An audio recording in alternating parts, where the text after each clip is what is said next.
All right, let's get right into it. Today, we're going to break down one of the most incredible opportunities for young African leaders out there, the Mandela Rhodes Scholarship. Seriously, if you've ever thought about getting your postgraduate studies fully funded and being part of a top-tier leadership program, well, you're going to want to pay close attention. You know, I think this quote from a scholar really just hits the nail on the head. It's not just funding, it's a life-changing opportunity. And that's exactly what we're talking about here. This goes way beyond just covering your tuition fees.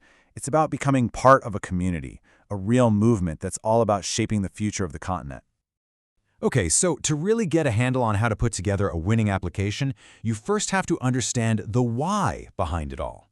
What's the vision? And it all comes back to the incredible legacy of one of the greatest leaders the world has ever seen. See, this isn't just a scholarship fund. It's so much more. It's a direct investment in the kind of future leaders that Nelson Mandela himself dreamed of.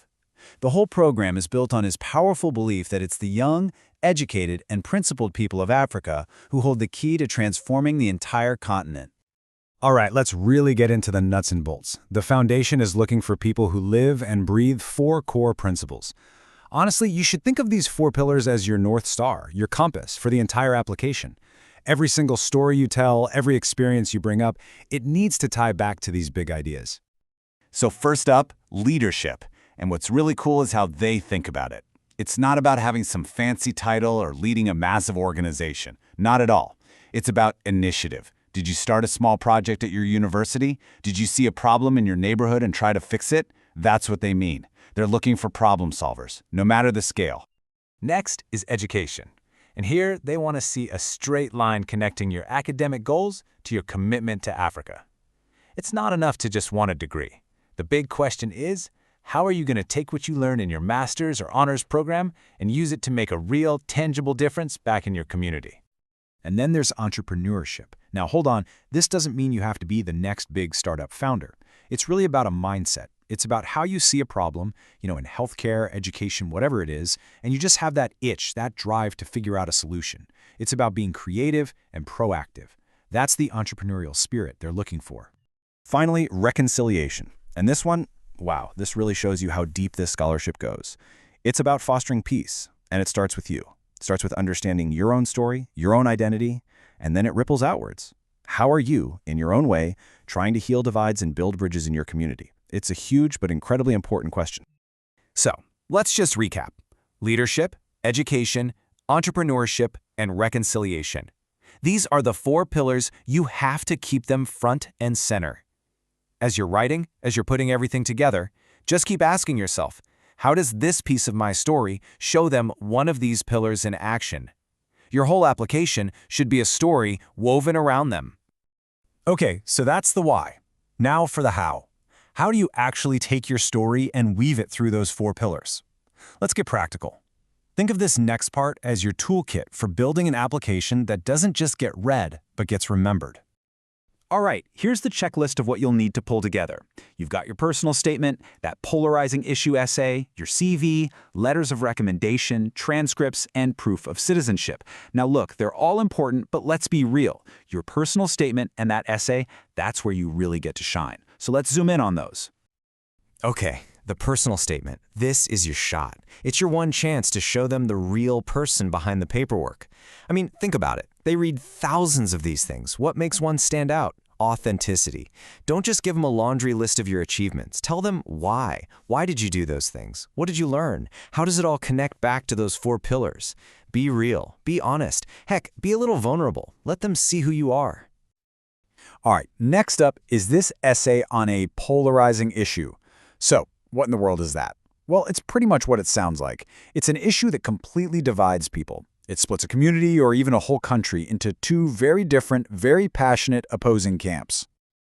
Now, tackling an essay like that can feel daunting, but this 4-step approach is a lifesaver. First, you lay out the situation. Then, and this is key, you explain both sides fairly. Show them you understand the whole picture. Third, you talk about the impact of this division. And finally, you step up. You propose a solution and you take a stand. It's a brilliant way to show off your critical thinking. And a quick word on your recommenders. These people are your champions. So please, don't just go for the person with the fanciest title. Pick people who actually know you. A professor who saw you grow, a manager who saw you lead a project, a mentor who guided you. They need to be able to talk about your character, not just your grades. And for the love of everything, give them a heads up. Don't just drop a deadline on them. So you've done it. You've poured your heart into the application, and you've hit that submit button. Deep breath. So, what happens now?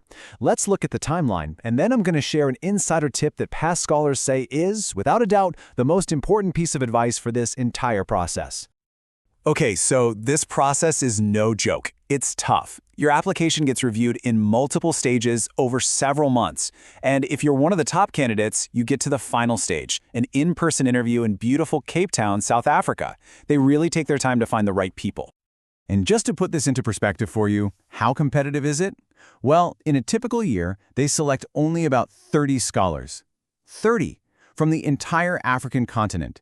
That's why every single detail of your application matters so much. It has to be sharp, it has to be polished, and most of all, it has to be you. Okay, lean in for this one. This is that critical piece of advice I mentioned.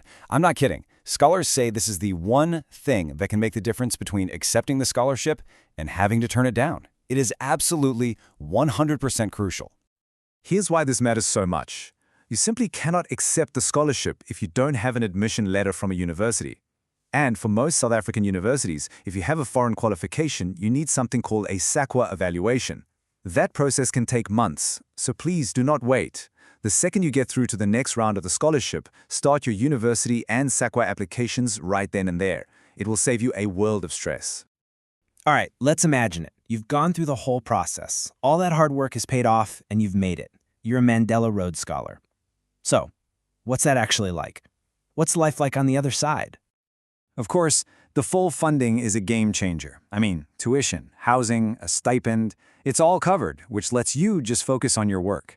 But you know what every scholar talks about? The leadership development workshops.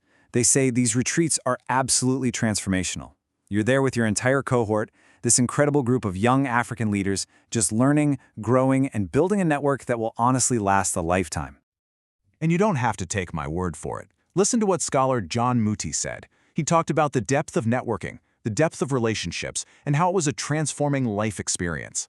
See, it's about so much more than a degree. It's about reshaping how you see the world and finding your family of fellow changemakers. So, what's the bottom line? This opportunity is absolutely massive. But they're not just looking for good grades, they're looking for a very specific kind of person. They want to hear your unique story of leadership told through the lens of those 4 pillars. So the question you should be asking yourself isn't, am I good enough? The real question is, how am I going to tell my story? You've got this.